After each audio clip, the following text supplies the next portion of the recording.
আমাকে দেখাবে না, তুমি এদিকে রাখো, এদিকে এদিকে, আমি এদিকে যাব। Hello, hey hi everyone, welcome to my YouTube channel. আমি বড় ভিডিও ঠিকঠাক করে করতে পারি না, এই ফার্স্ট টাইম আমি করছি, তো জানি না কীরকম হবে। বোরিং টাইপসের যদি ভিডিওটা হয়েও যায় একটু ম্যানেজ করে নিও। আজকে বাড়িতে কেউ নেই, বাড়িতে আমি রয়েছি একা একা, বাড়ি পুরো ফাঁকা। বিছানার অবস্থা দেখো তোমরা, শুধু চারিদিকে পুরো ওলট পালট হয়ে রয়েছে। তো এটাকে ভালো করে সুন্দর করে গুছিয়ে নিই। বিছানার অবস্থা দেখে আমার কান্না পাচ্ছে গাইস। চলো বিছানাটা ভালো করে গুছিয়ে নিই। ভালো লাগে এরকম ক্যামেরা কেউ ধরে দেবে আর আমি পুরো ভিডিওটা বানাবো। চলো বিছানাটা ভালো করে পরিষ্কার করে নিই।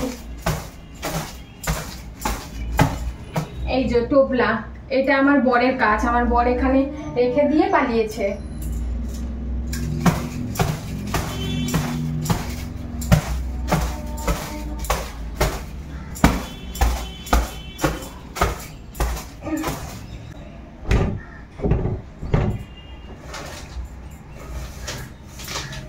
আমাদের জানলা দিয়ে খুব সুন্দর ভিউ দেখা যায়।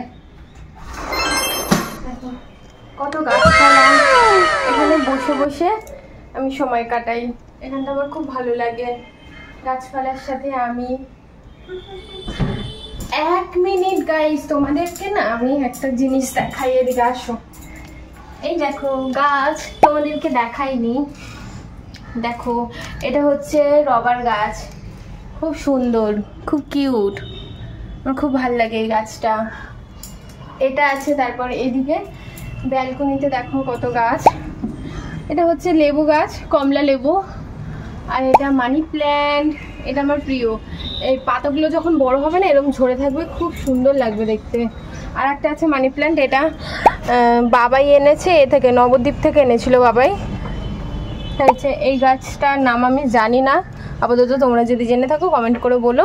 আর এই যে লেবু গাছটা, লেবু গাছ, একটা বড় লেবু গাছ কিনেছিলাম, একটা বড় লেবু গাছ কিনেছিলাম 250 টাকা দিয়ে। এত বড় হবে, এত বড় হবে, এত বড় লেবু গাছ কিনেছিলাম 250 টাকা দিয়ে। ওই লেবু গাছটা কি হয়েছে, আমরা যখন নিয়ে আসছিলাম বাইকে করে, ওখানে না ডাল ভেঙে গেছিল, আমরা বুঝতে পারিনি। এই যে তারপরে এই গাছটা, এই গাছটা আমার খুব ভালো লাগে, এটা বড় হলে বড় বড় পাতা হবে। এইটা দেখো স্পাইডার গাছ, স্পাইডার গাছ, এটা কারি পাতা গাছ। কারি পাতা আমাদের খুব কাজে লাগে, চিকেন 65 করতে, তারপরে নানান ধরনের চাউমিন করতে, অনেক কিছুতে কারি পাতা লাগে। তাই ওকে আমি বলেছিলাম কারি পাতা চারা নিয়ে আসবে। এটা স্পাইডার, স্পাইডার। আর এই যে দেশি ধনেপাতা গাছ, আর এই দেখো সুন্দরী গাছ, সুন্দরী পাতা, কি দারুণ। দেখো দেখো তোমরা এই গাছটা, এই দেখো এই গাছটা। সায়নের মুখটা কি করেছে বাবাই, দেখো সায়নের মুখটা ওর জামা দিয়ে ঢাকা দিয়ে দিয়েছে। সায়নকে অনেক অত্যাচার করা হয়।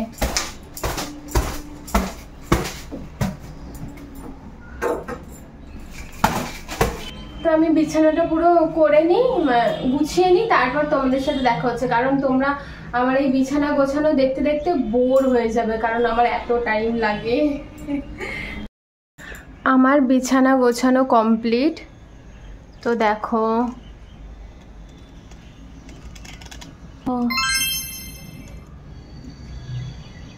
সায়ন বসে আছে, জানলাটা দিয়ে যা হাওয়া আসে। তো আমার বিছানা গোছানো কমপ্লিট। এবার আমি তাড়াতাড়ি করে ঘরটা মুছে নিই, এরপর তাড়াতাড়ি করে আমি ঘরটা মুছে নিই, তারপর তোমাদের সাথে আবার দেখা হচ্ছে। A few moments later. স্নান করা হয়ে গেছে, ভাল লাগছে না শরীরটা। খাওয়া দাওয়া করবো এখন।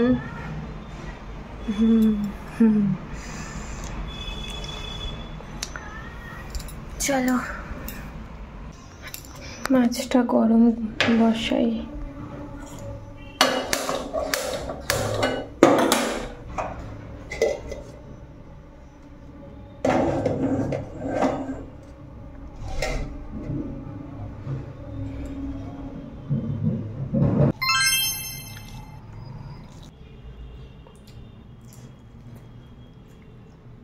আমার খাওয়া দাওয়া কমপ্লিট, এখন আমি শুয়ে পড়েছি, আর কোনো কাজ নেই। ব্লগটা আর কন্টিনিউ করবো না, কারণ এখন ঘুমাবো। ব্লগটা আবার কন্টিনিউ করব 5টার পর, বিকেলবেলা থেকে স্টার্ট করব। চলো ঘুমিয়ে পড়ি এখন। আর এই লাল ওড়নাটা আমি পেতেছি কারণ আমার মাথায় তেল আছে, তেলগুলো সব এই সাদা চাদরও লেগে যাবে ওড়নাটা, তাই পেতে শুয়ে রয়েছি। 1 hour later. ঘুম হয়ে গেছে আমার, ঘুম থেকে উঠে সন্ধে দিয়ে দিলাম। এবার আমি বানাবো মিষ্টি, রসগোল্লা বানাবো। এখন আমি দোকান যাব, দোকান থেকে দুধ আনবো। ব্লগ আমি কন্টিনিউ করবো বলেছিলাম 5টা থেকে, কিন্তু করতে পারিনি। এই রসগোল্লা বানাচ্ছি, এই দেখো রসগোল্লা। এটা করতে গিয়ে আমি আর ব্লগ করতে পারিনি। এদিকে রসগোল্লা, তারপরে এদিকে ডিমের তরকারি করলাম, তারপরে এখন আটা মাখছি। এই করেই আমার টাইম কেটে গেছে, আর ব্লগ ভিডিও করতে পারিনি, তাই এখন করলাম। রসগোল্লাটা হয়ে যায়, লাস্টে তোমাদের দেখাবো কেমন হয়েছে। ঘুমিয়ে টুমিয়ে পরের দিন সকালবেলা উঠে তারপরে খাওয়া দাওয়া করে আমার মনে পড়লো যে আমি ভিডিওটা তো শেষ করতেই ভুলে গেছি। ভাবো তাহলে আমার ভিডিওর কোনো মানে আটখাপচা হয়ে যায়, কোনো মাথা মুন্ডু নেই আমার ব্লগের। এর জন্য আমি ব্লগ করতেই চাই না, কালকে ইচ্ছা হলো তাই করলাম। চলো টাটা, love you all, thanks for watching.